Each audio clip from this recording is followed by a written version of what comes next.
Podcast with ATG. Let the good times roll!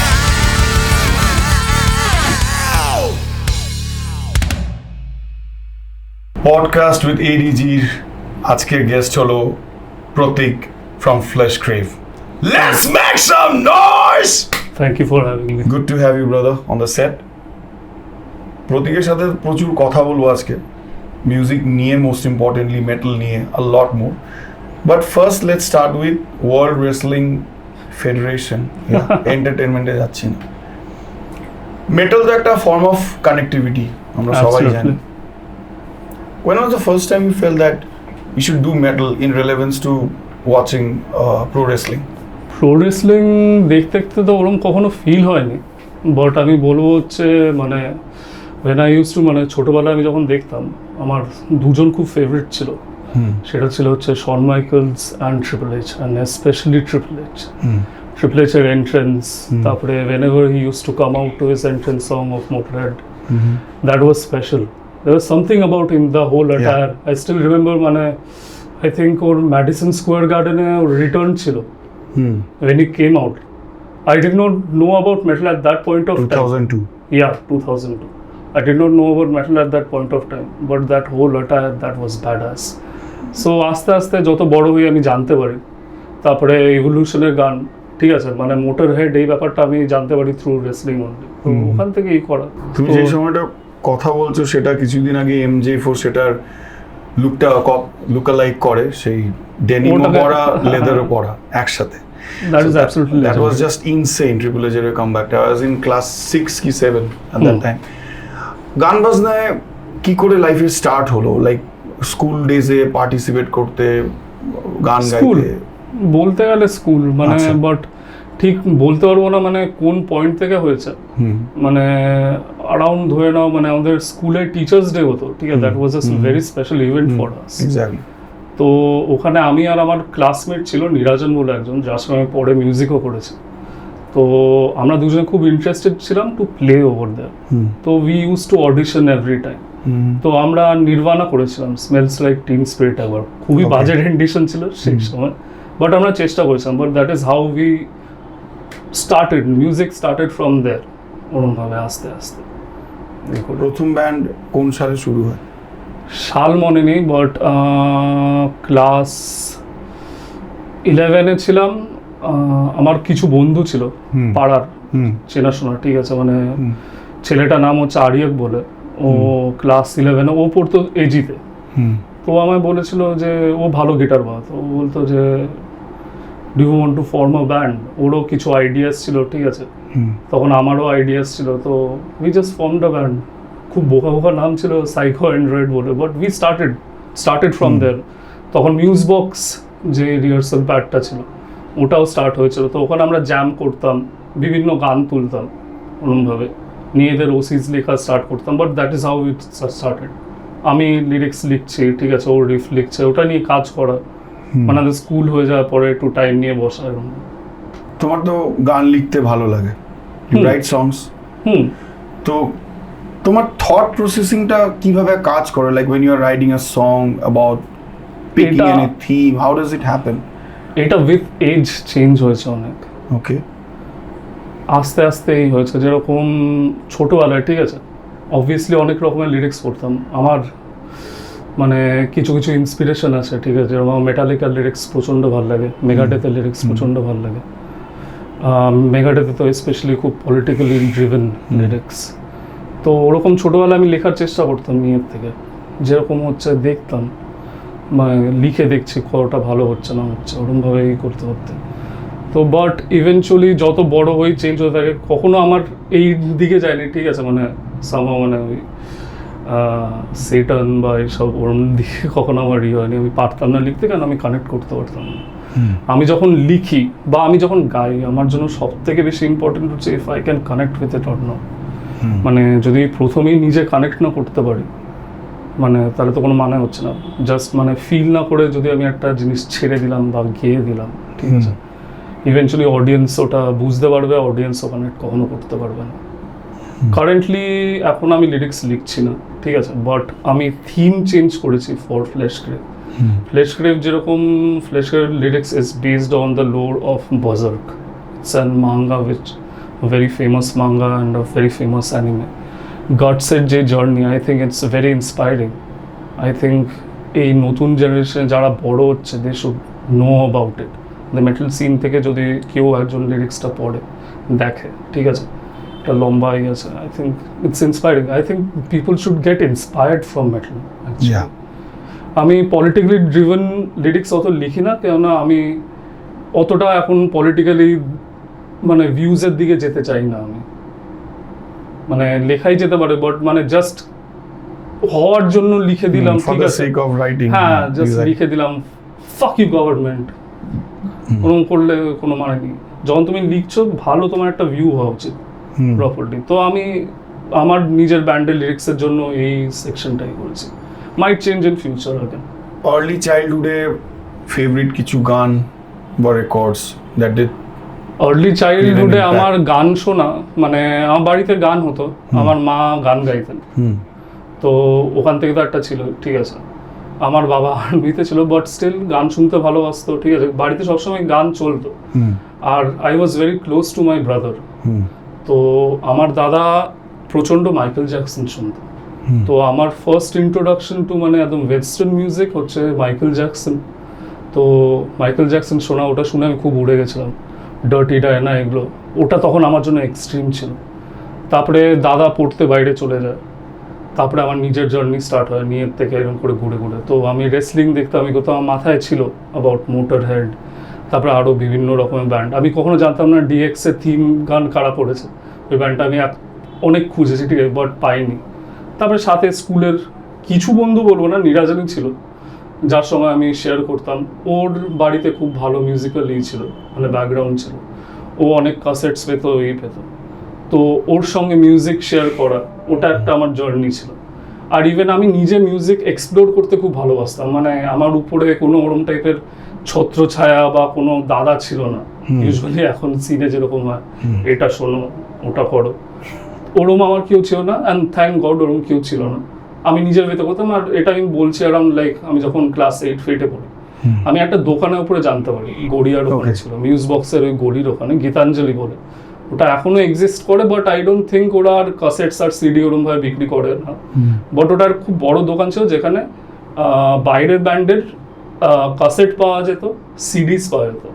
তো আমি একটা কাজ করতাম, আমি যা পকেট মানি পেতাম, আমি খুব মানে বাঁচিয়ে করতাম যে আমার একটা সার্টেন সেকশন থাকতো ফর মাই কমিক্স, একটা সার্টেন সেকশন থাকতো হচ্ছে ফর কাসেটস। সিডি কেনার টাকা থাকতো না আমার কাছে। তো 2 মাস 3 মাস অন্তর করে আমি একটা করে গিয়ে কিনতাম। তো আমার ফার্স্ট কাসেট যেটা কেনা হচ্ছে, ওটা হচ্ছে লিঙ্কিন পার্কের হাইব্রিড থিওরি, ওখান থেকে স্টার্ট। নেক্সট হচ্ছে মেটালিকা রাইড দ্য লাইটনিং, ওটা বিশাল বড় ইম্প্যাক্ট ফেলে আমার উপরে। মানে ফেড টু ব্ল্যাক, মানে আমার লাইফে কোনো ডিপ্রেশন বা কিচ্ছু ছিল না, I was very happy with my life. But ওটা শুনে আমার হচ্ছে এটা কী হবে, মানে এটা কী ফিলিং বলছে, লিরিক্স পড়া ওরমভাবে পুরো আউটলেট করে। অ্যান্ড আরেকটা অ্যালবাম যেটা খুব বড় ইম্প্যাক্ট ফেলে আমার উপরে হচ্ছে মেগাডেথের Rust in Peace, major impact. মানে মেটালিকা আগে শুনেছি, তারপরে মেগাডেথ শুনছি, মানে their approach was a bit different, a bit more extreme, আর একটুখানি টেকনিক্যাল। আমার একটু বুঝতে অসুবিধা হচ্ছে, আমি দেখছি, but it was awesome, I was fascinated. I wish I could go and get back to those days. We are talking about, you know, wrestling. We are talking about music. কি করে তোমার এই যে ইম্প্যাক্টগুলো, দেখো মেটালটা তো একটা চেনের মতন, মানে ইট ডাজন্ট হ্যাপেন ওভারনাইট। তো কার্টুনও নিশ্চয়ই দেখতে। একদম। তো আমি এখনো দেখি, অবভিয়াসলি আমরা সবাই দেখি। কার্টুনের ফেভারিট থিম সং যদি বলতে, if you are asked to choose only 2 theme songs, which 2 cartoons will it be? 2 theme songs very difficult. SWAT Cats তো সবাই বলছে, ঠিক আছে, এখানে এই পডকাস্টে তো SWAT, মানে আই থিঙ্ক যারা কম বয়সী বাচ্চারা শুনছে, তারা যেন গিয়ে শোনে। এক্স্যাক্টলি। আরও মেনশন করতে গেলে হচ্ছে, আই ডোন্ট থিঙ্ক, মানে ওটা মিউজিক্যালি অত ই ছিল, সেঞ্চুরিয়ানের আমার খুব অসাধারণ লাগতো, পাওয়ার এক্সট্রিম, ম্যাসিভ লাগতো। সেটা মানে বলছি আমার এখনো গুজবাম্পস দিচ্ছে। মানে সেঞ্চুরিয়ানের আমার থিম খুব ভালো লাগতো, তারপরে হচ্ছে ব্যাটম্যান অ্যাম্বিয়েন্ট যে একটা ফিল ছিল, তো এটা টপ অফ দ্য মাইন্ড আমার এই দুটো আসে। আরেকটা হচ্ছে এক্সমেন, যেটা হয়তো Oh my এখনকার goodness. জেনারেশন করছে থ্যাঙ্কস টু এক্সমেন 97, ওরা থিমটা সেম রেখেছে, I am really glad. But হ্যাঁ, ওটা আমাকে প্রচন্ড ভালো ইম্প্যাক্ট ফেলেছে। মানে the moment the riff starts, da da da da da da da da da, oh my god, that is it's beautiful. so cool. তো তোমার as a listener, তুমি তো over the years you've been very successful with many of the lineups that you've worked with, and we wish you all the success always. As a listener, তোমার এই যে upcoming যে bands গুলো আসছে, যে তাদের আমাদের way of listening music, buying CDs, cassettes and all, we are a different time, they are having a different time. Different That's how the time flows. Spotify এরা Absolutely, Spotify era, and that's quite bullshit. তো তোমার কি মনে হয় that what are the things that the young generation musicians are really missing, মানে which we were a bit fortunate maybe?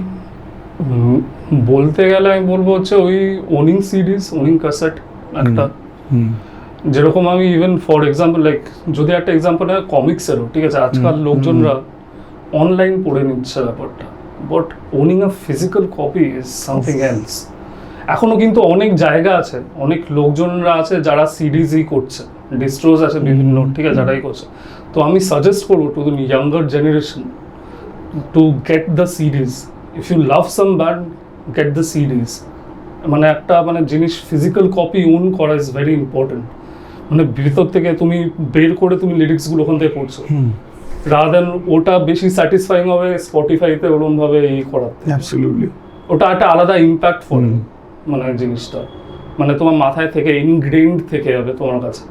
তোমার কখনো মনে হলো তুমি তোমার শেলফ থেকে সিডিটা বার করলে তুমি আবার জাস্ট এই করছো, একদম। ইউ ক্যান্ট স্কিপ ওরম ভাবে, প্রথম থেকে স্টার্ট হচ্ছে ওরম করে শুনছো, স্কিপ করা কোনো ওয়ে নেই। আর একটা জিনিস খুব ইম্পর্টেন্ট আমার যেটা মনে হয় হচ্ছে, যেটা আমি নোটিস করেছি, এটা অনেক মানে লাস্ট কিছু বছর ধরেই আমি দেখেছি, কিছু কিছু লোকজনদের মধ্যে এই মেন্টালিটিটা আছে যে আজ রাত্রিবেলা একটা ব্যান্ড শুনবো, কাল সকালবেলা উঠে একটা ব্যান্ড শুনবো, এটা একটা ব্যান্ড শুনলাম, ওটা একটা ব্যান্ড শুনলাম, মানে সপ্তাহের মধ্যে 7খানা ব্যান্ড, Shuffling. সপ্তাহের মধ্যে 7খানা নতুন ব্যান্ড আমি ডিসকভার করছি। There's nothing wrong with it. Absolutely do it. Absolutely, yes, sir. But আমার মনে হয় আমার যে প্রসেসটা ছিল হচ্ছে আমার একটা ব্যান্ড ভালো লাগলো, যে আমি রিসেন্টলি একটা ব্যান্ড আমি ডিসকভার করছি টর্ক বলে, আমি ওই ব্যান্ডটা খুব ভালো করে শুনছি, ওদের 2টো অ্যালবাম আছে, ওটা আমি এখন কন্টিনিউয়াসলি শুনে যাবো। বাহ। That is my process and I think that is more healthier. Yeah. ইম্প্যাক্টটা বেশি পড়ে, মানে মাস কোয়ান্টিটিতে তুমি বেশি শোনার থেকে I think quality product choose করো, ওটাকে ভালো করে শোনো, তোমার উপর যাতে আরও ভালো করে ইম্প্যাক্ট পড়ে। প্রচুর জিনিসপত্র শুনে নিলাম, ঠিক আছে, তারপরে কোনো এই থাকলো না, জাস্ট টু একটু বলা যায় হ্যাঁ আমি তো এটা শুনেছি, হ্যাঁ আমি ওটা শুনেছি। অবভিয়াসলি তুমি হয়তো তোমাদের তাড়াতাড়ি পড়তে পারে ব্যাপারটা, বাট আমি কম লোকজন মানে ছোট বয়সী যারা ছেলে আছে তার মধ্যে একটা ব্যাপার দেখেছি যে এই কাল রাত্রিবেলা এই ব্যান্ডটা শুনলাম একটা পার্টি গেলাম, অতিরিক্ত বেশি করা দরকার নেই। একটা ব্যান্ডের ওভারঅল অ্যালবাম স্টাডি করা, শোনা, এক্স্যাক্টলি সেটার ইম্প্যাক্টটা ইজ অন আ ডিফারেন্ট সব কটা গান ভালো করে শোনা, একদম। কেন এরকম করছে, মানে স্ট্রং মানে যে গানটা লিখেছে ওটার কারণটা কিসের জন্য, কেন এভাবে লিখেছে, এদের ওয়েটা কি, এদের সিগনেচার কি, সবকটা ব্যান্ডের একটা ওয়ে হয় ওই জিনিসটা লাগে। তুমি তো ওপার বাংলার প্রচুর ব্যান্ড শোনো, হ্যাঁ, আই গেস। তোমার বেসিক ডিফারেন্স কি মনে হয় যে ওরা ওদের যে মাতৃভাষা বাংলায় করছে, বাংলায় রক, বাংলায় হেভি মেটাল, বাংলায় thrash metal, everything and all, ওরা যে ইম্প্যাক্টটা কোথাও ক্রিয়েট করতে পারছে সেটা আমাদের শহরে এতটা কেন মিসিং? মানে তুমি কি এটা বাংলা ব্যান্ডদের ক্ষেত্রে বলছো? এক্স্যাক্টলি, আমি আমার মাতৃভাষাকে নিয়ে কথা বলছি। এক্স্যাক্টলি, যারা বাংলা ভাষায়, হ্যাঁ এক্স্যাক্টলি, যে বাংলা ভাষায়, বাংলা ভাষা ইটসেলফই এত সুন্দর একটা ভাষা। আমরা ফরেন ল্যাঙ্গুয়েজে গাইছি খুব ভালো, কিন্তু Bangla bands, Bangla heavy metal, thrash metal, Bangla death metal, এটা সেগুলোর এত লিমিটেশন কেন? অ্যাপার্ট আত্মহত্যা, I think so nothing comes to my mind right now.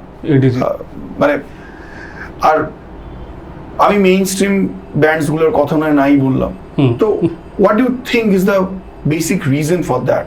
Like basic রিজনটা হচ্ছে আই থিঙ্ক বাংলাদেশের যে ব্যান্ডরা আছে তারা নিজেদের ইন্ডিভিজুয়ালিটির উপরে বেশি কনসেন্ট্রেট করে। এখানকার আমি মানে কেন এখানকার লোকেরা অত বাংলা ব্যান্ড, আমি এখন জানি না বাংলা রক ব্যান্ড বা এই মানে আমি তোকে যেমন বললাম যে এডিজি করছে হেভি মেটাল বাংলায়, আত্মহত্যা ডেথ মেটাল করছে। এনএমপি যখন ছিল তখন ব্যান্ড কিছু ছিল, তাদের নিজেদের একটা ইউনিক অ্যাপ্রোচ ছিল টুয়ার্ডস মিউজিক, যেটা চলে গেছে। তারপরে এই পুরো সিনটা ট্র্যাশ হয়ে গেছে বলতে গেলে। I am really sorry to say, but হ্যাঁ ট্র্যাশ হয়ে গেছে। কেন 20 বছর আগে একজন একটা সেট এই বার করেছিল, way of performing, way of conducting himself, বা ওই ব্যান্ডটা করেছে, ঠিক আছে, তারা সেটাকেই ফলো করে যাচ্ছে। মানে ফর এক্সাম্পল মানে একটা ফসিলস আছে, লোকেরা টাকা দিয়ে আরেকটা ফসিলস কেন শুনতে হবে? লোকেরা টাকা দিয়ে আরেকটু নতুন কিছু শুনতে হবে। একটা লক্ষ্মী ছাড়া অলরেডি আছে, লোকেরা টাকা দিয়ে আরেকটা মানে কপি করার লক্ষ্মী ছাড়া শুনতে চাইবে না। তো having your own individuality is very important, and I think এটা সব সিনের জন্যই ইম্পর্টেন্ট, যেটা আমি আমার নিজের ব্যান্ডের জন্য মেনটেন করার চেষ্টা করছি, যে নিজের আইডেন্টিটি থাকা খুব important, and it should be honest. আমাদের তো মানে আমার পার্সোনালি এটা সবসময় মনে হয় that Bollywood is a big problem or a big pain in the ass. মানে people might get offended, but that's completely their thing, I don't care. তো এই যে নতুন ছেলেমেয়েরা গান তৈরি করছে, গান কম্পোজ করছে, everything is happening, and then all of a sudden Pratik আমি দেখি যে তারা গান লিখতে লিখতে, কম্পোজ করতে করতে all of a sudden they start switching their good thing to a shit call বলি medley and all this crap, যেগুলো হচ্ছে, এটা হয়ে যাচ্ছে ওভার দ্য ইয়ার্স। তো এটাতে কোথাও না কোথাও মনে হয় না তোমার যে একটা ধৈর্য বা একটা জিনিসের প্রতি স্টিক করে থাকার যে মেন্টালিটি, যে আমি আমার গান লিখছি সেটাকে নিয়ে করে যাই, সেটাকে নিয়ে লড়ে যাই, rather than just switching my self to something very main stream just to get money and shows and all? তোমার মনে হয় না কোথাও না কোথাও যে এই ইন্ডিভিজুয়ালিটি বা এই যে ভেতরের সত্তাটা, সেটা খুব তাড়াতাড়ি বিক্রি হয়ে যাচ্ছে? এটা তো মানে সবসময় এরকম টাইপের, সব জেনারেশন এরকম টাইপের লোক থেকেছে।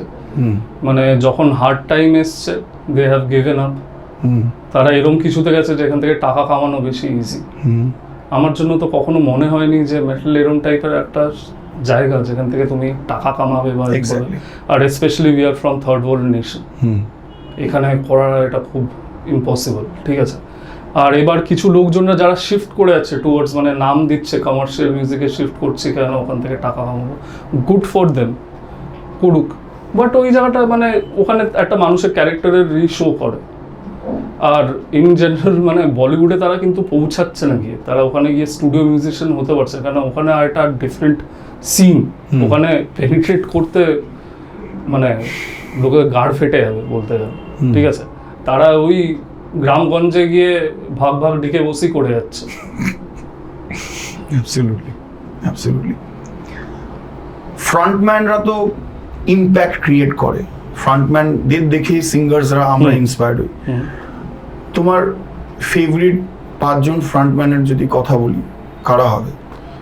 আমি তাহলে ডিফারেন্ট ওয়েতে বলছি, মানে ডিফারেন্ট ফর্ম অফ, মানে জাস্ট মেটালের মধ্যেই না, একদম ছোটবেলায় বলতে গেলে আই গট ভেরি মানে অস্ট্রাক হয়ে গেছিলাম হচ্ছে যখন I got introduce to Doors, Jim Morrison. ও ওয়াও, মানে হি ওয়াজ সামথিং এলস, মানে এখনো হয়তো আমি বলে ডিসক্রাইব করতে পারবো না মানে হোয়াট ওয়াজ হি, মানে he was an complete enigma বলতে গেলে। তারপরে আসে হচ্ছে আমার জন্য জেমস হেটফিল্ড, মানে এরকম একজনকে আমি ফ্রন্টম্যানকে দেখি যে যার প্লেইং ইকুয়ালি ভালো, যার গান গাওয়া ইকুয়ালি ভালো। তারপরে ডেথ মেটাল থেকে হচ্ছে আমার ডেভিড ভিনসেন্টকে দারুণ লাগতো, মানে just the way he speaks, তারপরে তার গান ফর্ম করারই, ঠিক আছে, সং স্ট্রাকচার তৈরি করা, his vocal tone cannot be মানে মানে ওটাকে কপি করা যাবে না।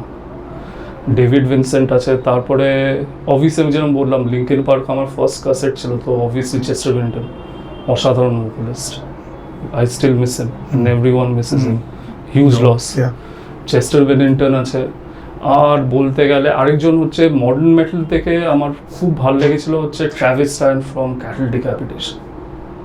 হিজ রেঞ্জ, মাই গড, মানে যখন আমি ক্যাটল ডিক্যাপিটেশন শুনলাম প্রথমবার, his highs, his extreme lows, I got mind fucked. মানে কীভাবে করছে লোকটা, মানে আমার লিটারালি স্টাডি করতে হয়েছে ভালো করে, মানে প্রতিটা অ্যালবাম ওর এভলিউশন দেখার জন্য, ও কোন জায়গার থেকে ওর যে হাই পিচ সিঙ্গিং, ওর মনোলিথ অ্যালবাম আই গেস, ওখান থেকেও ভালো করে ওই হাই পিচ সিঙ্গিংটার মধ্যে পুরো ঢোকে, যেটা শুনতে literally very close to clean vocals, but it's not clean vocals, মানে it has melody, proper melody. তো ওটাই মানে আই গট ভেরি ফ্যাসিনেটেড, মানে ইট ওয়াজ অ্যামেজিং। তো এইরকম আছে আরও অনেক ভোকালিস্ট আছে মানে যাদের ইম্প্যাক্ট আমার উপরে পড়েছে। ওকে, আর তুমি অনেকজনের নাম বললে, তারা ভিন্ন ভিন্ন জনরার, তাদের স্টাইল, এভরিথিং এন্ড অল, এবং সব কিছু মিলেই ইট ক্রিয়েটস অ্যান ইম্প্যাক্ট। তুমি তো একটা ফর্ম অফ মিউজিক করো যেটা করাটা ডিফিকাল্ট, এবং যেটার জন্য অনেক কিছু নিয়ে হয়তো এডুকেশনের দরকার পড়ে, because it's not easy to have a death metal band, right? Then you are also working 8-9 hours a day. So how do you look to your voice as a form of communication to the audience? মানে তোমার ভয়েসটাকে, like তুমি স্টেজে গিয়ে scream করছো, তুমি বলছো are you ready বা whatever you say, তুমি যখন গানগুলোর মধ্যে দিয়ে ফ্লোতে যাচ্ছ, how do you look to your voice as a form of communication to the audience যারা তোমার শো দেখতে এসছে? একটা খুব ইম্পর্টেন্ট জিনিস যেটা আমার মনে হয়, মানে স্পেশালি যখন লোকেরা এক্সট্রিম মেটাল করছে, আমি জাস্ট ডেথ মেটাল বলছি না, এক্সট্রিম মেটাল যখন করছে, যেটা ওভার দি ইয়ার আমি বুঝতে পেরেছি, অ্যান্ড দিস অ্যাডভাইস আমি মানে এই অ্যাডভাইস আমি ছোটোবেলায় আমার বাবার কাছ থেকে পেয়েছিলাম, তখন আমি নিইনি, বাট ইভেনচুয়ালি একটুখানি ম্যাচুরিটি আসার পরে বুঝতে পেরেছি হি ওয়াজ রাইট। লাইফের কোনো ফর্মে সাকসেস পেতে গেলে discipline is very important. Absolutely. যেটা হয়তো আমি একটা পয়েন্ট অফ ল্যাক করতাম, অনেকজন ল্যাক করে, ওতে কোনো অসুবিধা নেই, বাট আন্ডারস্ট্যান্ডিং দ্যাট ডিসিপ্লিন, ঠিক আছে, দেয়ার সার্টেন ডিসিপ্লিন যেগুলো মেনটেন করা হচ্ছে, যেটা আমি করছি, চেষ্টা করছি করার।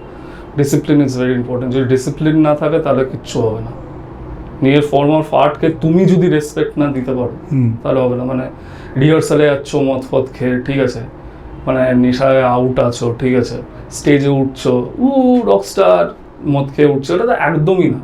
আমার নিজের পার্সোনাল এক্সপিরিয়েন্স থেকে আমি বলছি, অনেক ছোট যখন ছিলাম, মানে ইরেজ হান্ড্রেড আমার যখন ব্যান্ড ছিল, ওটা আমারই ফল্ট ছিল, ঠিক আছে। আমি স্টেজে ওঠার আগে, অ্যান্ড ওটা was one of the biggest stage of my life, that was পিটে পারফর্ম করেছিল ইরেজ হান্ড্রেড। তো তার আগে আমাদের ব্যান্ড মেম্বারের কিছু লোকজনরা উই গট ইনটক্সিকেটেড, আমরা ওরমভাবে উঠেছিলাম, অ্যান্ড উই সাগড। লোকেরা হয়তো রেসপন্ড করে দিয়েছে, কেন লোকেরাও নেশা করেছিল, বাট নিজের তো একটা কনসিয়েন্স হয় না ওই ব্যাপারটা। তো ওই দিন থেকে আমি একটা এক্সপিরিয়েন্স পেয়েছিলাম, কেন আমি নিজে স্যাটিসফাইড ছিলাম না বাড়িতে এসে। আমি বুঝতে পেরেছিলাম যে না, এরমভাবে তো করার কোনো মানে হয় না। মানে যেখানে আমি নিজে বাজিয়ে ফিরছি বাড়িতে, and I am not happy, মানে আমি খুশি না ফ্রম দ্যাট। আর আমার পিঠে সেই সময় পিঠে পারফর্ম করা was a huge thing for me, একটা বড় ল্যান্ডমার্ক ছিল আমার জন্য। আর ওই দিনটা got spoiled because of my own poor decision.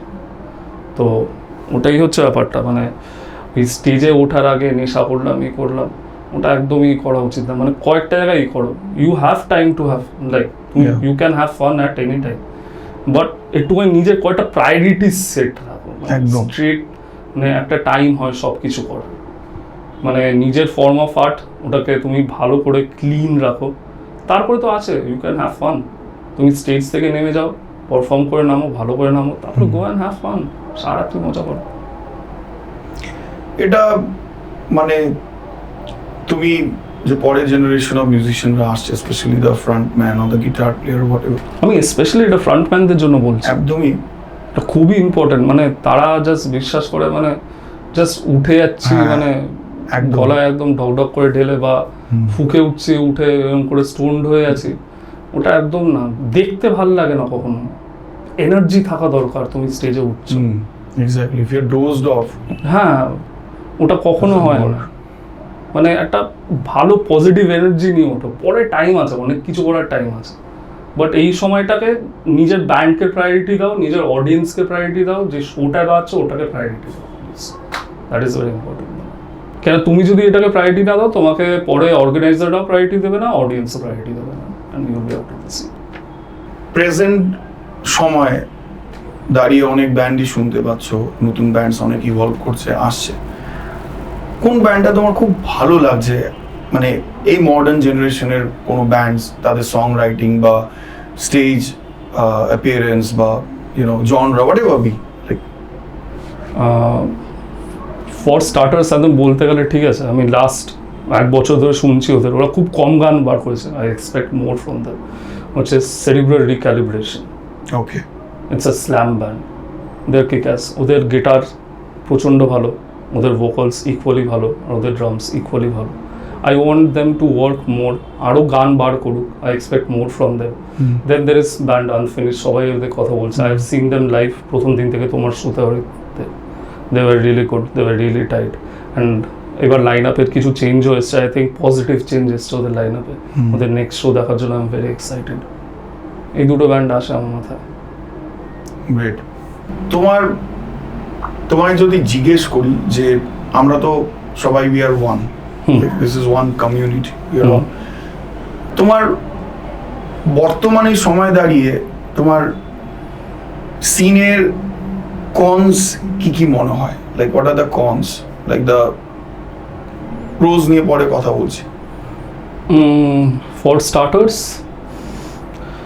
Everything up to you. একদম হ্যাঁ, ফর স্টার্টার্স, তুমি যে প্রথম কথাটা বললে উই আর ওয়ান, এরকম অনেক লোকেরা আছে যারা ওইটাকে ফিল না করে, ঠিক আছে, জাস্ট ফর দেয়ার, মানে জাস্ট নিজের মুখটা যাতে ভালো থাকে লোকজনদের সামনে, ফেক ওয়েতে বলা we are one, but eventually ওটা ফিল না করা, ওটা তো ফার্স্ট জিনিস।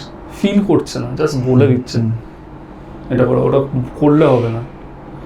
ওয়ান হতে গেলে তোমার কিছু জিনিস ইনিশিয়েটিভ নিতে হবে, একসঙ্গে আসতে হবে। জাস্ট বলে দিলাম, একটা পোস্টে লিখে দিলাম উই আর ওয়ান, ওরকম করলে হবে না। সেকেন্ড একটা জিনিস, কিবোর্ডের পেছনে কম টাইম কাটা, ওয়েলফেয়ারের জন্য কিছু করো যেটা কাজে দেবে, বড় বড় স্ট্যাটাস দেওয়া বন্ধ করো। তারপরে লাইভে আসা ইজ ভেরি ইম্পর্টেন্ট, ঠিক আছে, বাট লাইভে কাউকে ডিমিং করার জন্য, বাওয়াল করার জন্য, লাফড়া এইসব, এটা না। লাইভ যেটা আমি বলছি, যেরকম সোশ্যাল মিডিয়া আমাদের এখন সব থেকে স্ট্রংগেস্ট, মানে কি হতে পারে, ওয়েপন হতে পারে, বাট আমার মনে হচ্ছে আমাদের কলকাতা সিনে we are using it in a very wrong way, we are not using it in a right way.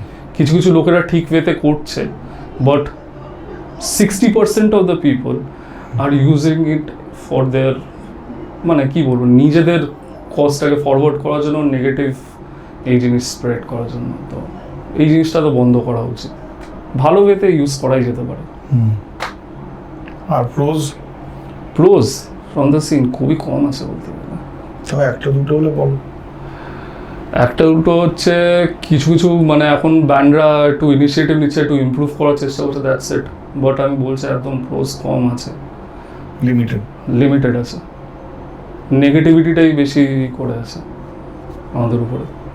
তোমার ফেভারিট 3টে বা 4টে অ্যালবাম, সেটা এনিথিং ইট ক্যান বি, বা 5টাই বলো না, সুবিধা নেই।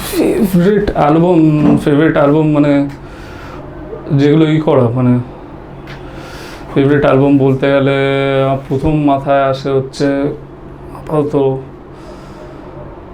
মরবিড এঞ্জেলের ব্লেস দ্য সিক, এটা আমার মানে গো টু অ্যালবাম, আমার সবসময় এই লাগে। তারপরে ক্যানুয়াল কর্পসের ব্রুচার্ড অ্যাট বার্থ, তারপরে আমার ক্যান্সার একটা অ্যালবাম খুব ভালো লাগে, টু দ্য গ্লোরি এন্ড। এই 3টে জিনিস আমার পুরো মাথায় আসে, কেন আমি এখন এগুলোই বেশি করে আবার শুনছি, পুরো getting back to my roots again, কেন সামনে রেকর্ডিং আছে, আছে ইটস অ্যান্ড বিটস, ওখান থেকে খুঁজে বার করছি, বাট আরও অনেক অ্যালবাম আছে, ওরকমভাবে মাথায় আসছে না বলার। আর তোমার ফেভারিট ফ্রন্টম্যান ওপার বাংলার, who is a favourite frontman? ওপার বাংলার ওখানে আমি নামটা ভুলে যাচ্ছি, the legendary frontman of Warfaze, আরে যে নামটা মনে পড়ছে না আমার এখন, very bad with names. Try করো। তুমি আমার হেল্প করতে, তুমি বুঝে গেছো কার কথা বলছি, বাট হ্যাঁ very bad with names. Mizan ভাই। ইয়েস, মিজান ভাই, very bad with names. So he is a favourite? হ্যাঁ, আমার ভালো লাগে। আমি কিন্তু মানে একদম ছোটবেলা থেকে বাংলাদেশের সিনটা শুনিনি, মানে বাংলাদেশ আমি শোনা স্টার্ট করি হচ্ছে 2014 বা এরপর থেকে। আমি অরিত্র ব্যানার্জির সঙ্গে তখন কাজ করতাম, ও বিশাল বড় ফ্যান বাংলাদেশ মিউজিকের, তো ও আমাকে শোনাতো। তার আগে আমি এমনি শুধু হয়তো কয়েকটা গান শুনেছিলাম অর্থহীনের বা এসে, ও আমাকে ভালো করে শোনায়, আই গট মানে শুনে আমি ছিটকে গেছিলাম পুরো। তোমার সঙ্গীত বাংলা চ্যানেলটার কথা মনে আছে? Absolutely. It's a benchmark basically. What was your reaction the first time you saw that Counter Strike এর ভিডিওর মধ্যে লক্ষ্মী ছাড়া গানটা? I think so. লক্ষ্মী ছাড়াই আমার মানে বাংলা ব্যান্ড, মানে আমাদের কলকাতার এখান থেকে বলতে গেলে যেটা খুব বড় ইম্প্যাক্ট হয়েছিল হচ্ছে লক্ষ্মী ছাড়া। আমি অবভিয়াসলি ক্যাকটাস শুনেছি, আমি ফসিলসও শুনেছি, চন্দ্রবিন্দুও শুনেছি, বাট লক্ষ্মী ছাড়ার আমার বিশাল বড় একটা ইম্প্যাক্ট ফেলেছিল।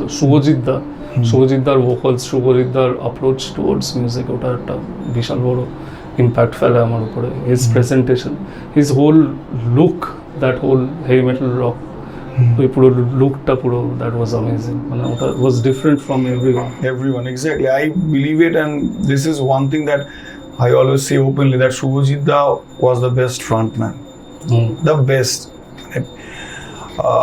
ওরমভাবে ক্যারি করা স্টেজে, এবং সেই তখন তোমার ব্যান্ডে মাতারাম হচ্ছে, লক্ষ্মী ছাড়ার পারফরমেন্স দেখাচ্ছে, like those were the golden Times we really had.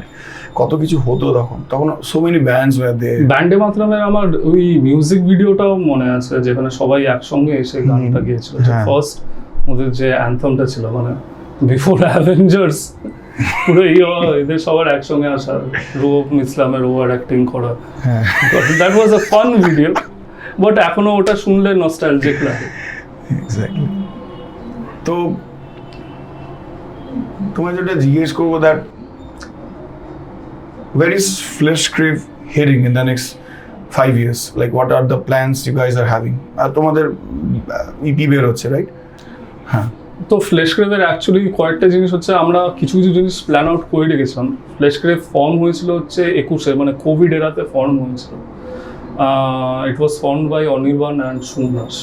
তারপরে আমাকে ভোকালস দেওয়ার জন্য ডাকা হয়, ঠিক আছে। তখন ওরা একটা গান নিয়ে কাজ করছে, তো আমি জয়েন করার পরে আমার কয়েকটা জিনিস মাথায় সার্টেন ছিল। আমি পাস্টে যে কটা মানে ভুল হয়েছিল ফ্রম মাই এন্ড, ওগুলো আমি করবো না। আমার মনে হয় সার্টেন কিছু গোলস রাখা উচিত, ওই গোলস রেখে এগোনো উচিত। তো ফার্স্ট অফ অল আমি ওদেরকে গিয়ে বলেছিলাম হচ্ছে, আমরা যে গানগুলো লিখবো, আমাদের যে লিরিক্সগুলো হবে, it will be based on বাজার্কের এই রোল, মানে এই যে লোডটা আছে ওটা নিয়ে পুরো লেখা হবে।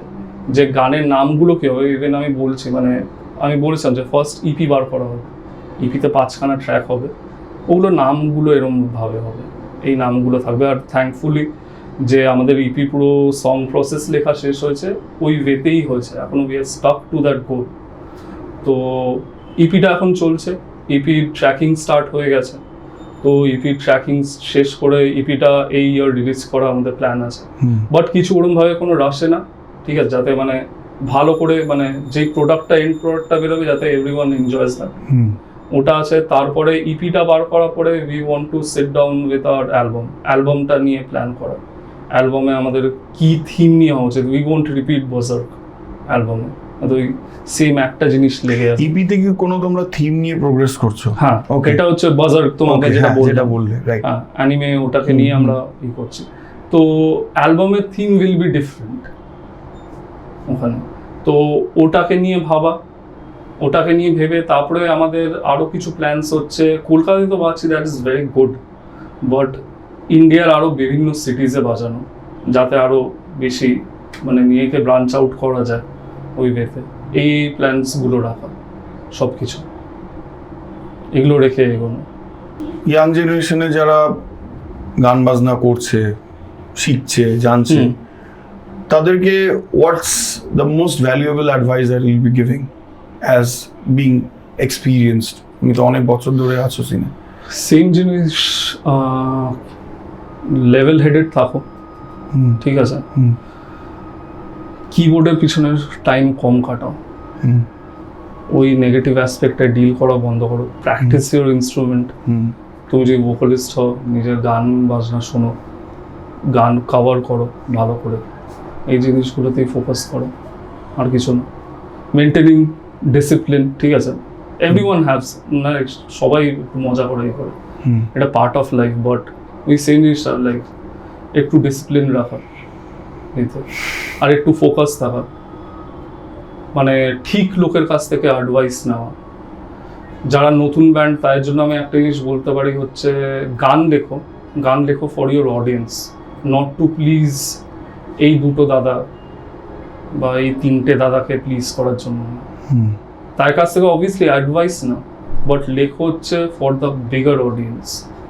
কারণ আমি একটা এক্সাম্পল দিতে পারি অ্যাবাউট ন্যাশনাল ব্যান্ড গডলেস, ঠিক আছে, গডলেসকে আমি স্টার্টিংয়ের থেকে দেখছি, যখন থেকে উঠেছিল তখন অনেকজনই বলতো কি ডেথ মেটাল করছে, এই একটা কথা চাই, নট ট্রু ডেথ মেটাল।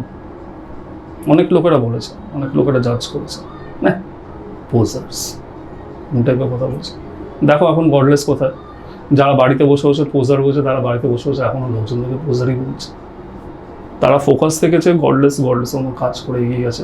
আর এমনি তো ন্যাশনাল সিনে যারা উঠেছে তারা সবাই এরকমভাবেই থেকেছে, তারা নিজেদের কাজটা কন্টিনিউ করে গেছে। আমাদের এখান থেকে সিন থেকে যদি দেখা হয়, bands like armament, red hammer, আরও ব্যান্ডস আছে, ক্রনিক জন, এত লম্বা টাইম ধরে, আমি লিটারালি স্কুলে পড়তাম যখন থেকে আমি দেখেছি, ঠিক আছে, ক্রনিক জোনকে নিয়ে অনেক লোকেরা অনেক রকমের জাজমেন্ট পাস করেছে, এই করেছে, ঠিক আছে, তাই তো কিছু আসে যায়নি। তারা মিউজিকটা করেছে for their own audience, absolutely, not to please anyone. ওই দাদা প্লিজার হয়েও না please singer. Alright. It was great having you, Pratik. I have all my best wishes for Thank you. future releases, gigs and concerts. একদম। So that being said, we are to the end of this episode with Pratik from Flesh Crave. Long live rock and roll and heavy metal.